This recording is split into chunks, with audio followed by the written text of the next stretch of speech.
Hospital వెళ్ళు. అమ్మా, operation సరిగ్గా జరిగి నువ్వు నవ్వుతూ తిరిగి రావాలని దేవుళ్ళకి మొక్కుకున్నాను. హారతి తీసుకో. ముంచుకొస్తున్న వరదని అరిచేత్తు ఆపాలని చూస్తున్నారా మీరిద్దరు? చావు నా మీదకు విరుచుకుపడుతూ ఉంది. దాన్ని ఎవ్వరూ ఆపలేరురా. అలా అనకమ్మా. ఈ ఆపరేషన్తో నీకు తప్పకుండా నయమవుతుందని డాక్టర్ గారు చెప్పారు.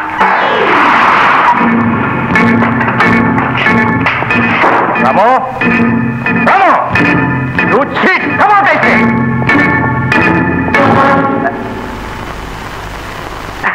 Hello, sir. Meera, good morning. It's a bad morning for you. You scoundrel! No, వద్దు బ్రదర్. ఇంత వయసు వచ్చి చిన్నపిల్లలా కొట్టుకోవడం ఏం బాగాలేదు. ఆపే బ్రదర్, ఆపే. చాలు బ్రదర్, చెప్తుంటే వినలేదు బ్రదర్. బ్రదర్ హాయ్, వద్దు. మీ కారు కూడా వేడిగానే ఉంది బ్రదర్. నాలాంటి అహింసావాది మీద చేయి చేసుకోకూడదు. తప్పు బ్రదర్, వద్దు. అహింసావాదిగా గిరిగిరా తిప్పకు బ్రదర్, కళ్ళు తిరుగుతున్నాయి.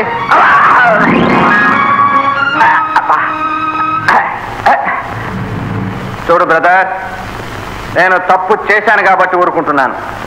లేకపోతే నా మీద చేయి చేసుకున్న వాడిని పచ్చడి చేసేసేవాడిని. ఆ రోజు షాప్ లో మోసం చేసి నా చేత బిల్లు కట్టేస్తావా? ఈ రోజు నా తమ్ముడిని పెళ్లి విషయంలో ఇరికించి కమిషన్ కొట్టేస్తావా? ఇంటి లేకపోతే నడివీధిలో నిలబడి చేయిద్దాం. Don't beg. ఎవరైనా జాలిపడి నీ ముఖాన్ని పారేస్తారు. అంతేగాని తలలు మార్చి దగా చేసి దర్జాగా బ్రతకాలని చూసావో ఐ సీ యువర్ ఎండ్. అవసరం అలాంటిది బ్రదర్. పాపం చేశాడు కోపగించుకోక. పాపం ఏదో చేశాడని సింపతి చూపెట్టుకో. I will be grateful to you brother. Grateful? జీవు నెత్తున్న మనిషి అయితే ఇక నుంచైనా గౌరవంగా బ్రదర్.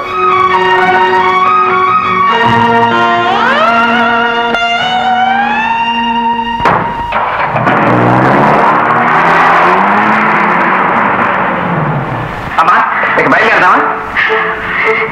ఇప్పుడు వచ్చాను అతని వారా. వాడు చలపతని నా క్లాస్మేట్ అమ్మా. మేమిద్దరం కలిసి కాలేజీలో చదువుకునే రోజుల్లో. అతను ఎవరో నాకు తెలియదమ్మా. ఓడిపోయాను. నిన్ను ఆ తండ్రి బిడ్డగా కాదు, ఈ తల్లి బిడ్డగా చూసుకోవాలనుకున్నారా? అందుకనే రాత్రి బౌళ్ళు కష్టపడి నిన్ను చదివించుకున్నాను. కానీ మనిషి దూరమైనా బిడ్డలోంచి ఆ తండ్రి గుణాలు పోవని ఇప్పుడే తెలుసుకున్నాను రా. నేను ఓడిపోయాను రా, పూర్తిగా ఓడిపోయాను రా. ఆపరేషన్ కి డబ్బు అవసరమైందని. డబ్బు లేకపోతే నీ తల్లి చచ్చిపోతుందిరా. ఇలాంటి పాడు పనులు చేస్తే తరతరాల వంశ ప్రతిష్ట పుచ్చిపోతుందిరా. ఒకటి గుండెల్లో పొడిచి సంపాదించిన డబ్బుతో నువ్వు నాకు ఇచ్చేది మందు కాదురా, విషం. వద్దురా రాము, నాకు ఈ ఆపరేషన్ వద్దు. ఆ పాపిచ్చి డబ్బుతో నాకు ఈ ప్రాణం పోయొద్దురా. నాకు ప్రాణం పోయొద్దు.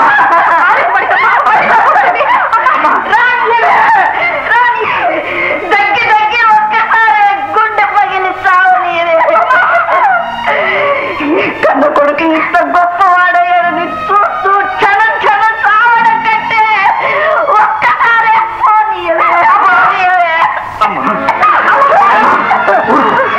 ఈ బిడ్డను చూసి తలదించుకున్న నువ్వు గర్వంగా తల ఎత్తుకునేలా చేస్తానమ్మా.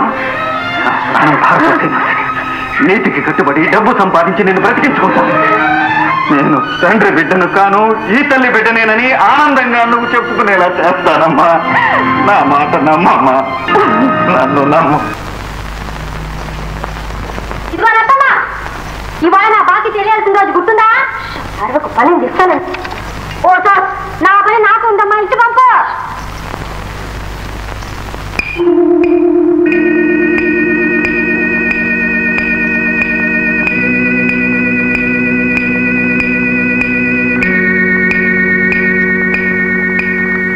కొంచెం తీసుకోండి డాక్టర్. అవును, ఇట్ ఈస్ డేంజరస్. కొన్నాళ్ళు పోయాక మళ్ళీ ఇద్దరు కానీ.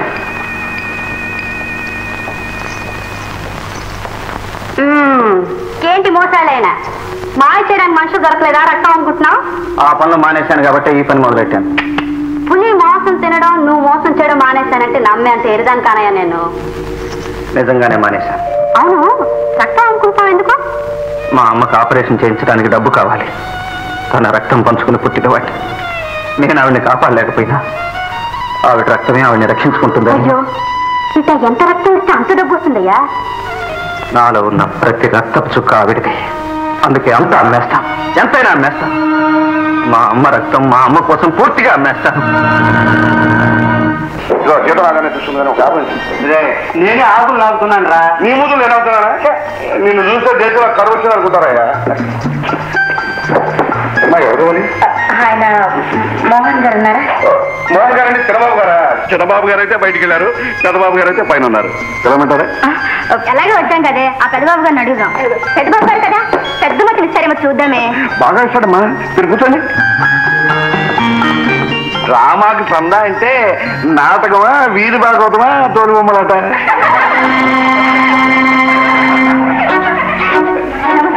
నమస్తే సార్. మా కాలేజీ తరఫున పోర్ వైస్ ఫండ్ కోసం అందరికీ నాటకం వేస్తున్నాం. మీకు టికెట్లు ఇద్దామని. గుడ్. మీ అన్నయ్య వేసే నాటకాలు చాలక నువ్వు మొదలెట్టావని. అనండి సార్, మీ ఇంటికి వచ్చాను కదా, మీ ఇష్టం వచ్చినట్టనండి. మా అన్నయ్యకి మీలా తాతలు సంపాదించి పెట్టిన ఆస్తులు ఉంటే మీ అంత దర్జాగాను బతుకుండేవాడండి. అమ్మని బతికించుకోవాలంటే ఆపరేషన్ చేయించాలి. అందుకు డబ్బు తెచ్చి అమ్మని ఆపరేషన్ కోసం తీసుకెళ్తున్న సమయంలో మీరు అడ్డుపడి పుణ్యం కట్టుకున్నారు. ఆ విషయం అమ్మకు తెలిసి ఆ డబ్బుతో ఆపరేషన్ చేయించుకోనండి. ఇదేది మీకు తెలియదు సార్. తల్లిని బతికించుకోవడానికి పిల్లలు పడే బాధ తల్లి లేని బిడ్డలకి తెలియదండి.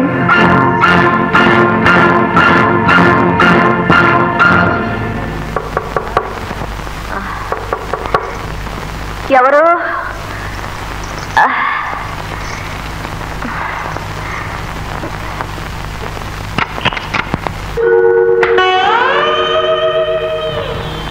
లోపల రావచ్చమ్మా.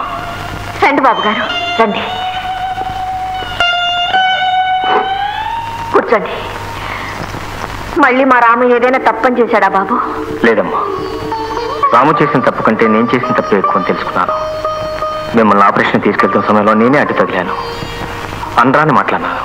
ఏదో ఆవేశంలో నేను. అదే మాట బాబు గారు, మీలాంటి పెద్దవారు ఇలా మాట్లాడడం. అమ్మా, నాకు ఊహ తెలిసినప్పటి నుంచి అమ్మా నోరారా పిలిచింది ఇప్పుడేనమ్మా. తల్లి ప్రేమకు నోచుకునేవాడిని. నా వల్ల ఒక తల్లి బ్రతుకు అన్యాయం అయిపోకూడదని నిర్ణయంతోనే వచ్చాను. అమ్మా, ఈ డబ్బు తీసుకుని ఆపరేషన్ జరిపించండి. ఎందుకు ఇస్తున్నావు ఈ డబ్బు? ఆపరేషన్ కోసం. ఆవిడ నా తల్లి, అదొక్కటే నీకున్న అర్హత.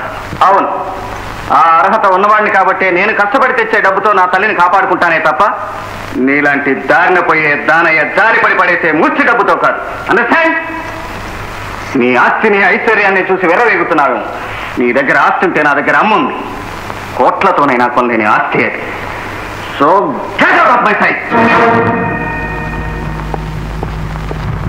రాము, ఏమిట్రా ఆవేశం? డబ్బు తెచ్చానమ్మా, హాస్పిటల్కి వెళ్దాం కదా. 2 రోజుల్లో ఇంత డబ్బు ఎలా సంపాదించావురా? ఇది పాపపు సొమ్ము కాదమ్మా. కాదు, చెప్పు తీరాలి.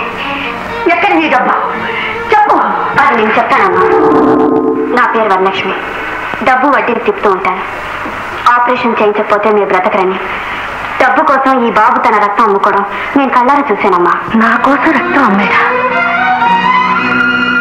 ఎవరా రాము? అంతే కదమ్మా, తన ప్రాణాలు తెగించి పందెంలో పాల్గొని డబ్బు సంపాదించాడు. కన్న తల్లి కోసం బిడ్డ పడుతున్న ఆరాటాన్ని చూసి నా గుండె తరుకుపోయిందమ్మా. బాబు, ఇప్పుడు నా కళ్ళకి నువ్వు ఆకాశం అంతే ఎదుగుపోయి కనిపిస్తున్నావురా తండ్రి. బాబు,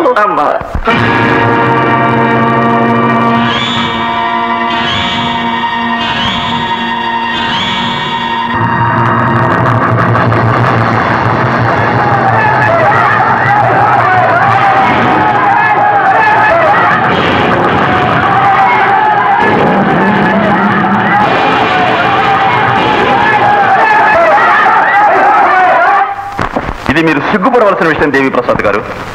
ఇంతటి భారీ ప్రాజెక్టులో స్వలాభం కోసం కల్తీ సిమెంట్ని నాశకం సామగ్రిని వాడటం క్షమించరాని నేరం. ఇంత అనుభవం పలుకుబడి గల మీరే ఇంత అన్యాయాన్ని తలపెట్టడం చాలా వింతగా ఉంది దేవి ప్రసాద్ గారు. మీ సంస్థ మీద చెరగని మచ్చ ఏర్పడింది. మీ మీద ఎంతో నమ్మకంతో ఈ బాధ్యత మీకు అప్పగిస్తే ప్రభుత్వానికి ఇంత ద్రోహం చేస్తారా? How shameful it is. క్షమించండి సార్, నా బిడ్డల మీద ప్రమాణం చేసి చెప్తున్నాను.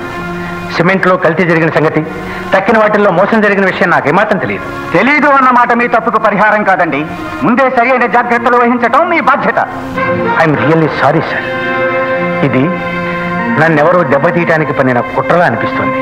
అదంతా మాకు అనవసరం. జరిగిన పొరపాటుకు కారకులు మీరు. స్వార్థంతో ప్రవర్తించి ప్రజాధనాన్ని వెనకేసుకోవాలని చూశారు మీరు.